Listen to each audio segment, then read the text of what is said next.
ज्ञानवापी संदर्भात आता हा तिसरा व्हिडिओ आम्ही करतो आहोत. खरं तर सलग एवढे व्हिडिओ करायची गरज पडेल असं वाटलं नव्हतं, पण प्रत्यक्षामध्ये प्रसंग तसा घडत गेला आणि तशा पद्धतीच्या विचित्र प्रतिक्रिया कट्टरपंथी इस्लामच्या समर्थकांकडून आल्या आणि त्याच्यामुळं हा व्हिडिओ करावा लागतो.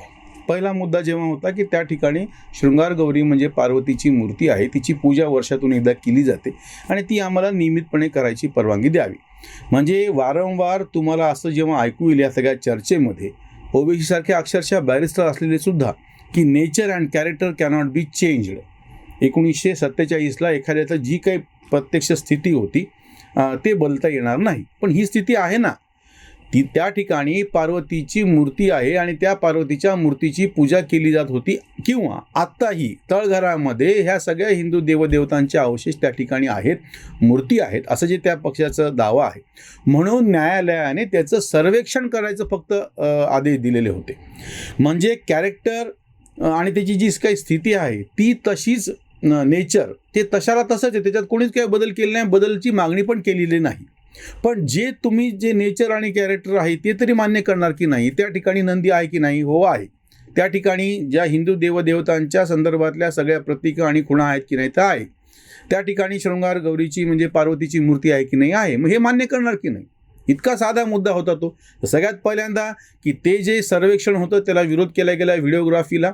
फक्त बाहेरचं काही भागाचं सर्वेक्षण करता आलं, आतलं राहून गेलं. त्याच्यानंतर ते परत न्यायालयामध्ये गेले. न्यायालयात गेल्याच्या नंतर न्यायालयाने तीच बाजू उचलून धरली की या ठिकाणचं सर्वेक्षण झालं पाहिजे.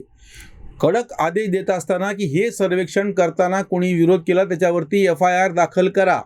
नंबर 2, तुमचा ज्याच्यावरती विश्वास नाही असं मुस्लिम पक्षाचं म्हणणं होतं, त्याला न काढता त्या कमिशनरसोबत अजून 2 कमिशनर सहाय्यक म्हणून त्यांना दिले. असे 3 कमिशनर आता त्याची पाहणी करणार आहे. आणि तिसरा मुद्दा होता की ज्या ठिकाणी कुलपं आहेत, जर त्याच्या किल्ल्या उपलब्ध झाल्या नाही तर ते कुलपं तोडा आणि त्याचं पूर्णपणे सर्वेक्षण करा. म्हणजे 1, 2, 3 गोष्टी अतिशय स्पष्ट होतात की ज्याचा बुद्धिभ्रम कायमस्वरूपी वकिली बाण्याचा आव आणून ओवेसीपासून सगळे तथाकथित हे जे सगळे कट्टरपंथी आहेत आणत होते. नंबर 1, 1991च्या कायद्यामुळे अडथळा आहे, तो अडथळा नाही. Nature and character cannot be changed जे आहे तेच आहे, फक्त ते काय आहे हे शोधण्याचं चालू आहे.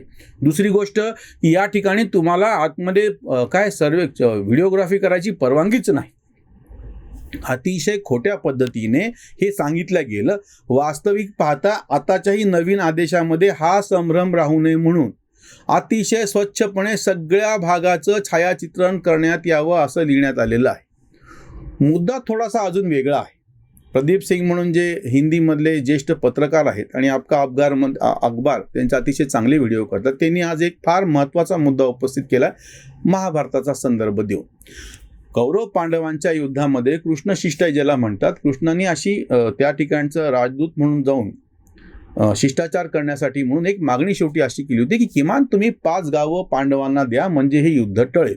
आणि त्याच्या विरोधामध्ये दुर्योधनाचं ते अतिशय दर्पोक्ती होती की 5 गावं तर सोडात, सुईच्या टोकावर मावेल इतकी सुद्धा भूमी देणार नाही, म्हणजे जमिनीचा कण सुद्धा देणार नाही. याचा परिणाम झाला प्रदीप सिंगांच्या त्या व्हिडिओमधला संदर्भ मला फार आवडला तो व्हिडिओ, की ते म्हणाले 5 गाव नाकारणारे त्यांचं अहंकार इतका मोठा होता की शेवटी सगळं राज्य गमवावं लागलं. तो संदर्भ आताशी जोडताना त्यांनी जे विश्लेषण केलं फार सुरेख आहे की फक्त एक राम मंदिर, अयोध्येच्या प्रश्नावरती हिंदूंच्या भावना अतिशय तीव्र होत्या म्हणून अशी विनंती केली गेली होती. खरं तर काशी, मथुरा आणि अयोध्या या 3 बाबतीत होती. शेवटी तडजोड म्हणून तुम्ही किमान अयोध्या आमच्या ताब्यामध्ये द्या, बाकीचे सगळ्यावरचे दावे आम्ही सोडून देऊ असं सांगितलं होतं. बहुसंख्य हिंदूंची ही भावना लक्षात ठेवून तेव्हा मुस्लिम पक्षांनी उदारपणे ही जागा हिंदूंना जर दिली असती तर पुढचा प्रश्न उद्भवला नसता, पण तशी ती दिल्या गेली नाही. 28 वर्ष न्यायालयामध्ये याचा खेळखंडोबा केला गेला. याच्यानंतर सुद्धा निकाल लागल्याच्या नंतर खुलेपणानं हा निकाल स्वीकारला गेला नाही. आजही हम नहीं भूल सकते वो बाबरी की शहादत हे वाक्य आज सुद्धा जे वारंवार 1991चा कायदा कसा आहे, संविधान कसं आहे, भारत हा संविधानाने चालणारा देश कसा आहे, लोकशाही आम्ही कशी मानतो, अशी जी ढोल पिटतात ना आत्ता सुद्धा 91च्या कायद्याचा हवाला देत तेच लोक 2019ला जो हा निकाल आला अयोध्येच्या संदर्भामध्ये तो मानायला तयार नाही. दुसरा एक खोटारडेपणा की प्रत्यक्ष राम जन्मभूमीच्या त्या खोदकामामध्ये प्राचीन मंदिरांचे जे अवशेष सापडलेले आहेत ते अवशेष मंदिराचे कसे आहेत, हिंदू मंदिराचे, आणि तेही दशावतारापैकी असलेल्या मंदिराचे कसे आहेत ते के मोहम्मद सारख्या ASIच्या तज्ज्ञांनी सांगितले, ते पण ह्यांना मंजूर नाहीत. आणि त्याच्या संदर्भामध्ये कोर्टानं ज्या संदर्भातली टिप्पणी केलेली आहे तिचं अर्धमुर्ध वाक्य घेऊन हे सांगत असतात की ते अवशेष कसे मंदिरांचेच नाहीत म्हणून. म्हणजे जे अवशेष सापडलेले आहेत ते मान्य नाही करायचं. आणि रोमिला थापर आणि इरफान हबीब सारख्या विद्वानांनी जे खोटारडेपणानं जे प्रतिज्ञापत्र दिलेले त्यांचा मात्र हवाला द्यायचा, असा हा खेळ आहे. अजून एक जो महत्त्वाचा मुद्दा समोर येतो की जर तुम्ही हे नाकारणार असाल तर आता वैध मार्गाने 1-2 नाही शेकडो मंदिरांच्या बाबतीतली प्रकरणं समोर येऊ शकतात आणि ती यायला सुद्धा हवी आहेत. प्रदीप सिंग म्हणतात तसं तुम्ही 5 गावं देणार नाहीत ना, आता तुम्हाला अख्खं राज्यच गमवावं लागेल. त्या पद्धतीनं तुम्हाला एक मंदिर देणं झालं नाही, आता दुसरं मंदिर आहे, त्याच्यानंतर बाकीच्या सुद्धा वास्तू आहेत. आणि जेव्हा ह्यांनी मुद्दा उपस्थित केला होता की असं तुम्ही प्रत्येकाचं करत बसणार का, तर हो, प्रत्येकाचं करत बसणार आणि ते करायला पाहिजे. कारण की तितकं मोकळं मन जर मुसलमान कट्टरपंथीयांनी दाखवलेलं असतं तर हा पुढचा मुद्दाच उपस्थित राहिलेला नसता. पण तुम्ही अपरिहार्यपणे हे करायला बहुसंख्य सहिष्णू उदारमतवादी शांतताप्रिय हिंदूंना भाग पाडलेला आहे. आणि हे पण हिंदू आता शांतपणे वैध मार्गाने न्यायालयात जाऊनच हे करतायत.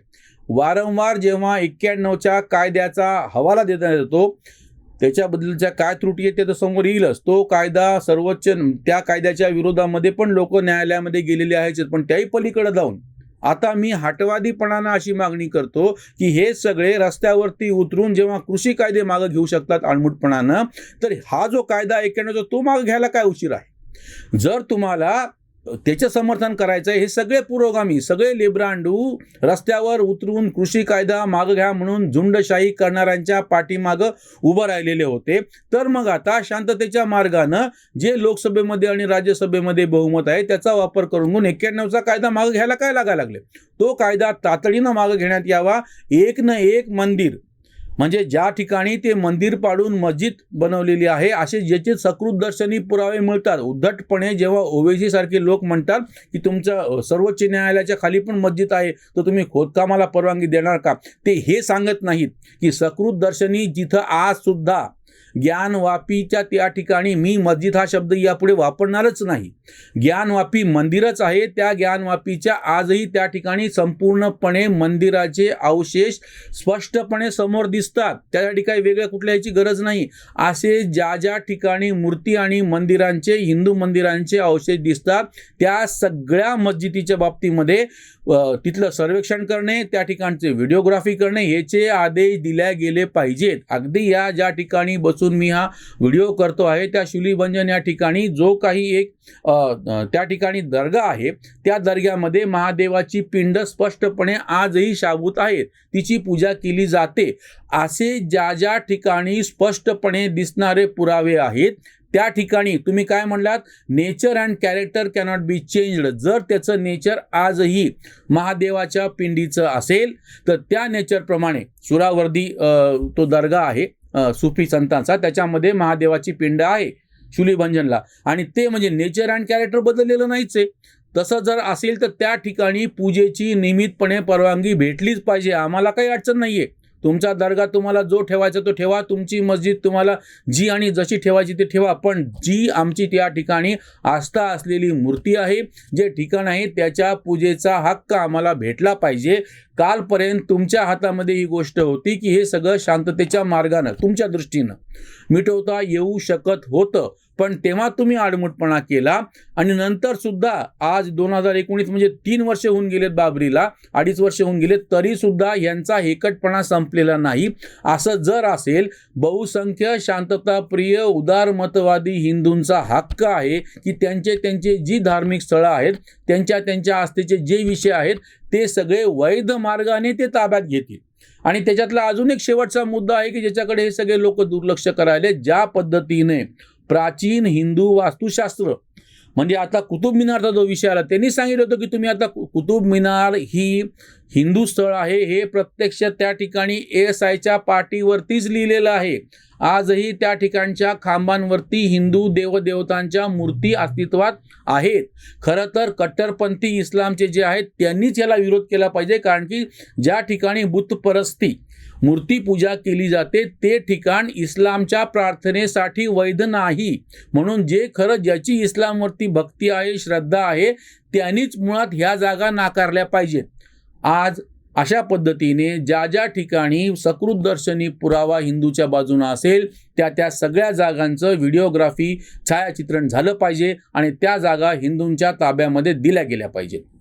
इथेच थांबूयात. धन्यवाद.